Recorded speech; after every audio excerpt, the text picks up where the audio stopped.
तो आपका स्वागत है 10 मिनट रिवीजन सीरीज में, जहां आपको मिलेगा पूरा चैप्टर एकदम शॉर्ट, सिंपल और स्मार्ट तरीके से। बस 10 मिनट दीजिए और परीक्षा में पाइए पूरा कॉन्फिडेंस। मुझे पता है एग्जाम्स का प्रेशर कितना होता है, लेकिन आप मेरे साथ चलोगे तो रिवीजन हो जाएगा बिजली की तरह तेज, बिना बोर हुए और बिना टाइम वेस्ट किए। तो चलिए शुरू करते हैं आज का चैप्टर इस चैप्टर का। सबसे पहले समझते हैं इसका मेन आइडिया। दोस्त न करे दुश्मन ने वो काम किया है, एक अमरीकी सोल्जर को जीवन दान दिया है। नेक्स्ट चैप्टर हमारा दी एनिमी, यानी नाम से ही पता चल रहा है दुश्मन। दुश्मन से रिलेटेड ये पूरी कहानी क्या है इसके अंदर मोटा मोटा आइए देखते हैं।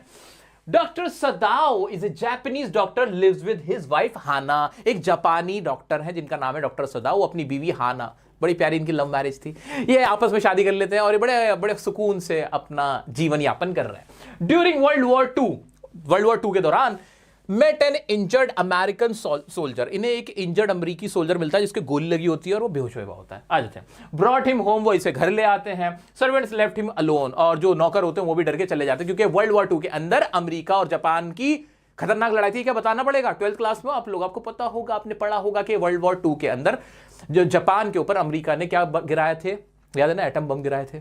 तो इनकी खतरनाक जंग चल रही थी और उसी जंग के अंदर, उसी युद्ध के दौरान इनको एक दुश्मन सैनिक मिलता है और इसे घर ले आते हैं। इस बात से खफा होकर डरने की वजह से इनके जो नौकर होते हैं वो भी इनको साथ अकेला छोड़ के चले जाते हैं। Soldier's health improved, doctor Sadao decided to kill him.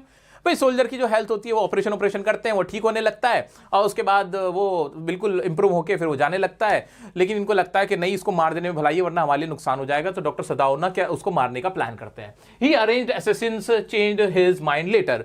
वो ना किसी से बात करके, जनरल से बात करके, कुछ जो शार्प शूटर्स होते हैं उनको बुलाते हैं, जो मर्डर, जो पैसे देके काम करते हैं उनको बुलाते हैं, बट बाद में अपना दिमाग बदल लेते हैं, चेंज कर लेते हैं अपना माइंड और उसको भगवा देते हैं। किसको? जो कि सोल्जर होता है।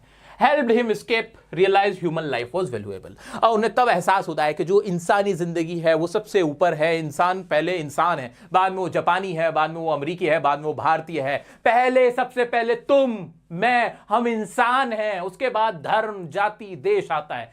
लेकिन लोगों का कुछ का अपना मानना हो सकता है। मैं सिर्फ चैप्टर की बात कर रहा हूं भाई, मैं सिर्फ चैप्टर की बात कर रहा हूं आप लोगों से। तो चैप्टर कहता है, डॉक्टर सदाओ कहते हैं हमारे, कि सबसे पहले इंसानियत है, ठीक है। उससे पहले ना कोई कंट्री आती, ना कोई रिलीजन आता, ना कोई जाति आती। Got it? आइए, ये था इसका मोटा मोटा, ये तो था इसका मोटा मोटा। अब देखते हैं इसका छोटा छोटा। इसके अंदर क्या है?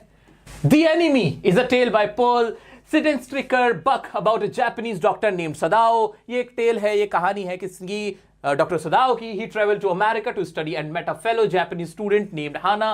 ये अमेरिका जाते पढ़ाई करने के लिए, क्योंकि इनके फादर चाहते थे कि बहुत पढ़ लिखें, और वहां जाके इनको हाना मिलती है, जिससे इनको प्रेम हो जाता है और दोनों शादी कर लेते हैं।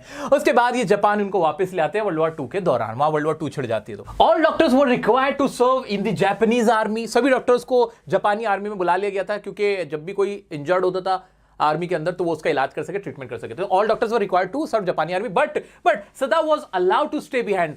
सदाओ को कहते हैं नहीं, आप अब घर पे रहें, कोई दिक्कत नहीं। क्यों? ये इंपॉर्टेंट पॉइंट है, because he was taking care of an old general who was dying. Because वो ख्याल रखे थे एक ओल्ड जनरल का, पुराने जनरल का, जो फौज के जनरल होते हैं, क्योंकि वो डाइंग, वो मर रहा था। ये इंपॉर्टेंट पॉइंट है इस कहानी का। इंपॉर्टेंट वर्ड याद रह गया, old general. Sadao was allowed to stay behind या stay at home because he had an old general who was dying and he was treating him. आ जाते हैं, फिर क्या होता है? वन नाइट सदाओ's life changed when he came across a dying American Navy man who had been shot। ये important word है। एक रात ना सदाओ की जिंदगी बदल जाती है। क्यों? वो अपनी बीवी हाना के साथ और 2 बच्चों के साथ जिंदगी गुजार रहा होता है। एक रात वो हाना के ऐसे कंधे पे हाथ रख के बैठे हुए ऐसे बहुत प्यारे प्यारे से मोमेंट्स गुजार रहा होता है। तभी वो देखता है कि समुद्र के पास ना, वहीं पर धुंधले में से ना कोई आदमी नजर आता है जिसके गोली लगी हुई होती है। वो और कोई नहीं, एक अमेरिकन नेवी दुश्मन सामने आ गया था।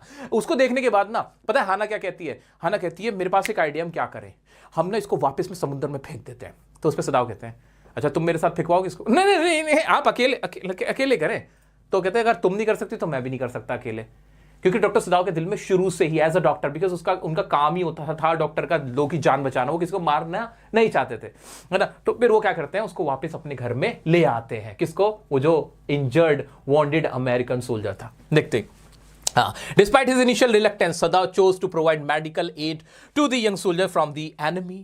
शुरुआत में रिलेक्टेंट होते हैं, इंपॉर्टेंट वर्ड है reluctant. Doctor सदाव was reluctant initially, शुरुआत में इनिशियली क्या थे वो, रिलेक्टेंट थे। ही वाज रिलेक्टेंट, बार बार बोलो याद हो जाएगा। सदाव क्या करते हैं, उनको मेडिकल एड देते हैं, उसको घर पे ले आते हैं। Sadao knew it was risky to help the enemy but he still look the soldier into his home, but he still took the soldier into his home to protect him from danger. उन्हें पता था कि it was risky, कि बहुत risky है, it was risky के soldier को लेके आना, इससे ना उनकी खुद की जान के वांदे हो जाएंगे कि एनिमी की आप मदद करो, लेकिन वो उसको घर पे ले आते हैं। Unfortunately Sadao decision to help the enemy caused his servants to abandon him, leaving him alone to deal with the consequences of his choice. बहुत पूरा एक साथ इसलिए पढ़ दिया क्योंकि बहुत आसान सी लैंग्वेज है।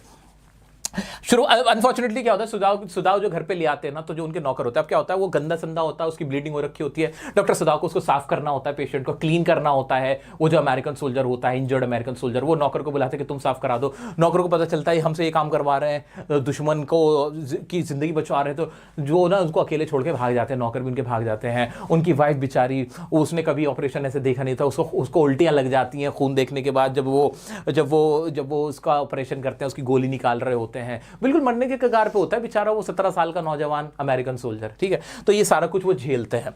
फिर क्या होता है, आगे बढ़ते हैं। एज टाइम पास्ट, जैसे वक्त बीतता है, the soldiers health improve, soldier की हेल्थ इंप्रूव हो जाती है, वो ठीक हो जाता है, उसको इलाज मिल जाता है। And he was no longer under Sadao's care, अब वो सदाव की उसकी केयर में नहीं रहता, उसको सदाव की जरूरत नहीं होती है उनकी ध्यान की। However Sadao could not shake off the danger he felt the soldier posed to his family and country. लेकिन डॉक्टर सदाव को अब भी डर लगता है कि अब ये सोल्जर सही हो गया है, अब मेरी फैमिली को और मुझको खतरा है इससे। Thus he decided to kill the soldier while he slept, तो तब वो फैसला करते हैं कि जब ये सो रहा होगा ना, तब मैं इसको मार दूंगा, मरवा दूंगा। He shared his plan with the general, वो जो जनरल जो जिसका इलाज कर रहे होते हैं ना, उससे वो प्लान शेयर करते हैं। Who agreed to help, वो कहता है ठीक है मैं मदद करूंगा। Together they arranged to send private assassins to eliminate the American soldier, वो दोनों मिलकर ना कुछ जो मर्डरर्स होते हैं ना, जो पेड करते हैं, जिनको असैसिन्स बोलते हैं, उनको बुलाते हैं कि भाई शूटर्स को, शार्प शूटर्स, मेरे शार्प शूटर्स बुलाए जाए, एक करना है। और वो कालीन भैया को बुलाते, कौन है कालीन भैया, तुम ही लोग देखते रहते हो ना वो वेब सीरीज वगैरह, मैंने नहीं देखी, नाम सुना है बस। तो ऐसे ही वो उसमें बुला लेते हैं पैसा देके, यहीं यूपी में चलता नहीं, और मूवीजों में भी दिखाते हैं, हाँ ले भाई ले 10,000 रुपये ले, मार दे उसको, ऐसे बोल के बुला लेते हैं। They arrange to send private assassins. फिर क्या होता है, As they believed it was the only way to protect their country and families, ये उनका आखिरी रास्ता दिखता है अपनी कंट्री और फैमिली को बचाने का। अब देख रहे हो डॉक्टर सदाव ने खुद जान बचाई है उस अमेरिकन सोल्जर की, खुद ही उसको मरवाने की प्लानिंग में लग गए। As Sadav awaited the arrival of the assassins, he noticed that they were taking longer than expected.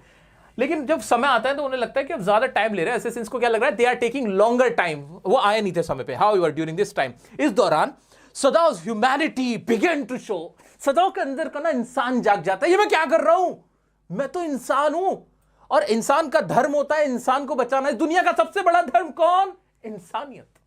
सबसे अच्छा धर्म कौन, इंसानियत है। ये इंसानियत जाग जाती है डॉक्टर सदाव की। कब जाग जाती है, इंपॉर्टेंट पॉइंट है, when he was waiting for the assassins to kill American soldier, उस टाइम पे मीनवाइल डॉक्टर सदाव की जो ह्यूमैनिटी होती है वो जाग जाती है। ठीक है, humanity began to show. He realized that despite the soldier being from the enemy's side, he was still a human being whose life was valuable. हाँ जानता हूं दुश्मन है मेरा वो, लेकिन सबसे पहले वो मेरे लिए इंसान है, उसकी जान लेने का मुझे कोई हक नहीं है, मेरा फर्ज है जान बचाना। Humanity comes first, humanity is the biggest religion and the greatest religion of the world. वो ये बात को रियलाइज करते हैं and he decided to save the American soldier. This realization caused Sadav's mind to open up and see beyond the limits of race, boundaries and war. ये important line है, घोल के पी जाना। इस रियलाइजेशन से doctor Sadao को समझ में आता है, क्या समझ में आता है, कि सब कुछ रेस, नस्ल, वॉर, बाउंड्रीज, जो सीमाएं हैं, ये सबसे ऊपर उठ के क्या है, इंसानियत है, ह्यूमैनिटी है, और इसी वजह से वो उसकी जान बचाने का फैसला करते हैं। He ultimately concluded that the American soldier was not his enemy solely because he came from a different country. एक ना 12th क्लास में तुम्हारी ना एक पोएम हुआ करती थी, अब हटा दी इन लोगों ने, कि no man is foreign, no country is foreign, इस तरीके से था कि no man is foreigner, no country is foreign, कि दुनिया में कोई भी फॉरेन नहीं है, ये पूरी दुनिया हम सब एक ह्यूमन ही तो हैं। सिर्फ कोई दूसरी कंट्री से है वो मेरा दुश्मन नहीं हो जाता, कि कोई भारत से है, कोई बांग्लादेश से है, कोई पाकिस्तान से, तो मेरा दुश्मन नहीं हो जाता। ये बात डॉक्टर सदाव मैं नहीं कुछ कह रहा, डॉक्टर सदाव को जो फील हुआ था, है ना, तो डॉक्टर सदाव को समझ में आ गया कि कोई सिर्फ इसलिए दुश्मन नहीं हो जाता कि वो किसी कंट्री से है, वो किसी जगह पैदा हुआ है, उससे वो दुश्मन नहीं हो जाता। Sadao realise that universal brotherhood and compassion, ये सब एग्जाम के लिए बहुत इंपॉर्टेंट लाइन है दोस्त।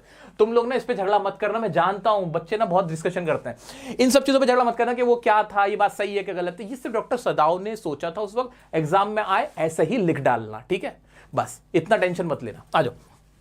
Sadav realized that the universal brotherhood and compassion for all people were more important than the prejudices and biases that had previously guided his action. Important है वैसे, सच्चाई तो यही है भाई, कोई कहीं पैदा होने से बुरा आदमी नहीं होता, किसी जात में पैदा होने से रेस, कलर, कंट्री से फर्क नहीं पड़ता। आप एक अच्छे इंसान हो, आपका कैरेक्टर अच्छा है, आपसे अच्छा इस दुनिया में कोई नहीं है, दैट्स इट। यही बात इस चैप्टर ने सिखाई थी। वो तो मैं हंसी मजाक में कुछ भी बोलता रहता हूं, लेकिन सच्चाई तो यही है दोस्तों कि बहुत प्यारा चैप्टर है। और ये वाली लाइन जो है ना, सबसे प्यारी लाइन है कि he ultimately concluded that American soldier was not his enemy solely because he came from a different country. वो सिर्फ मेरा दुश्मन इसलिए नहीं हो जाता क्योंकि वो दूसरी कंट्री से आता है, ये कोई तुक हुआ क्या, नहीं, या मैं उसका दुश्मन इसलिए नहीं हो जाता कि मैं किसी और कंट्री से आता हूं, ठीक है। ये वाली बात डॉक्टर सदाव को समझ में आई। सदाव रियलाइज कि यूनिवर्सल ब्रदरहुड सबसे इंपॉर्टेंट है। As a result he chose to do the right thing by helping the American soldier escape and ultimately saving his life, और उसको एस्केप करने में मदद करी और उसकी लाइफ बचा ली, ठीक है। तो ये टोटल कहानी थी। 2-3 जो लास्ट के पैराग्राफ थे ये ज्यादा इंपॉर्टेंट थे। यूनिवर्सल ब्रदरहुड और रेस, वॉर, बाउंड्रीज मैटर नहीं करते हैं, ह्यूमैनिटी कम्स फर्स्ट, ये वाली चीजें चैप्टर में ज्यादा इंपॉर्टेंट है जो तुम्हारे एग्जाम में पूछी जाएंगी। अब करना क्या है, आराम से लिखो, नोट डाउन करो। और सही बात बताऊं, वैसे तो चैप्टर से अलग है, थोड़ी सी बात है 2 मिनट की। एक बात बताऊं, लोग सिर्फ अपना फायदा उठाने के लिए, हिटलर ने भी ना यहूदी यहूदी कहना शुरू करा था। कोई वो धार्मिक, कोई पोप नहीं था, वो कोई पंडित या पुजारी नहीं था अपने धर्म का, वो कोई बहुत बड़ा धार्मिक आदमी नहीं था। सिर्फ सत्ता हासिल करने के लिए उसने भी ये किया था, आज से 200 साल पहले, और आज भी यही हो रहा है। हर जगह यही होता है, हर दुनिया के हर पार्ट में यही होता है कि कुछ लोग आते हैं और कहते हैं वो तुम्हारा दुश्मन है, मान लो। अब तुम भूल जाते हो और हम भूल जाते हैं, मासूम होते हैं, हम भी मान लेते हैं हमारा दुश्मन है, जबकि कोई हमारा दुश्मन नहीं होता। चाहे वो कोई से भी कास्ट से हो, कोई से भी रिलीजन से हो, कोई से भी कंट्री से हो। अच्छा आदमी अच्छा होता है, बुरा आदमी बुरा होता है, सिंपल, ठीक है। तो ये इस चैप्टर की भी कहानी है।